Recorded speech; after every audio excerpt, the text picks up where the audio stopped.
Как вы считаете, правильно ли оценивать человека за его внешний вид? Является ли оболочка показателем порядочности человека? Я слышал много историй о том, как родители отказываются от своих детей в роддоме. Для меня в принципе дико, когда человек бросает на произвол судьбы своего ребенка свою кровинку. Но вот отказаться по такой причине – это уже слишком. Я не могу представить, что можно отказаться от частицы себя. Перед тем, как вообще заводить ребенка, нужно думать, а сможешь ли ты его достойно воспитать? Хватает ли у тебя нравственных качеств?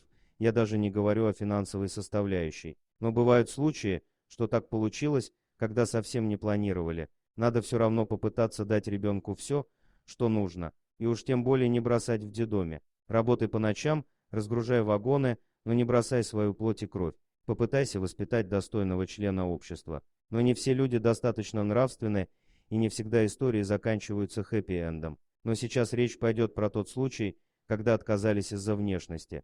Джона родился с очень редким заболеванием под названием синдром Тичера-Коллинза. Родители отказались от него через день после его рождения. Во время этого синдрома происходит следующее: в структуре лица отсутствуют некоторые хрящи, кости или просто развиваются неправильно, в результате чего лицо развивается нестандартным образом. Рос он в приюте, пока его не усыновила семья, которая увидела в ребенке то, что заставило их взять к себе его и воспитать. Еще с детсадовского возраста ему было трудно адаптироваться среди других ребят из-за того, что он был не похож на своих окружающих. Из-за специфической формы лица с ним отказывались разговаривать другие дети, играли только воспитатели. Когда он был в школе, он покупал очень много сладкого, чтобы дети с ним играли. Он говорил следующее: «Я делал все, что было в моих силах, чтобы обрести друзей. Тратил много денег на покупку сладостей другим сверстникам, чтобы хоть кто-то дружил со мной. Но, увы, никто не хотел со мной иметь дело.